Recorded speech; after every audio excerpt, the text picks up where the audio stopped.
Olá pessoal, eu sou o professor Marino Medeiros e a gente vai fazer aqui a continuação da aula do sujeito indeterminado. Então nós vimos na primeira aula que uma das formas de indeterminar o sujeito é colocando o verbo na terceira pessoa do plural. Aqui a gente vai para um jeito um pouco mais complexo de indeterminar o sujeito. Nesse caso, a gente precisa entender predicação verbal.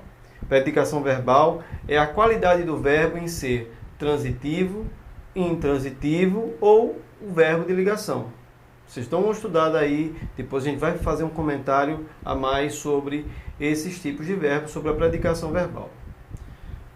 A segunda regra da indeterminação do sujeito é usar um verbo transitivo indireto ou um verbo intransitivo ou mesmo um verbo de ligação, estando na terceira pessoa do singular, não do plural como no primeiro caso, associado à palavra se, associado ao pronome se.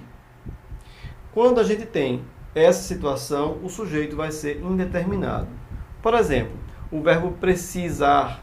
O verbo precisar é um verbo transitivo indireto. Precisa-se de funcionários.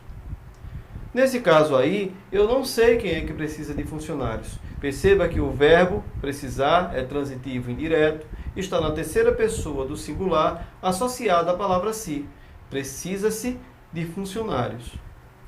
Também poderíamos ter aí, vive-se melhor hoje em dia. Em vive-se melhor hoje em dia, eu não sei quem é que vive melhor hoje em dia. Isso é um termo genérico. Estou dizendo que se vive melhor hoje em dia.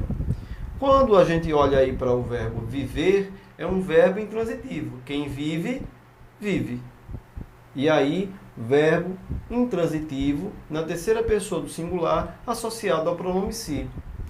Um verbo de ligação, o verbo ser.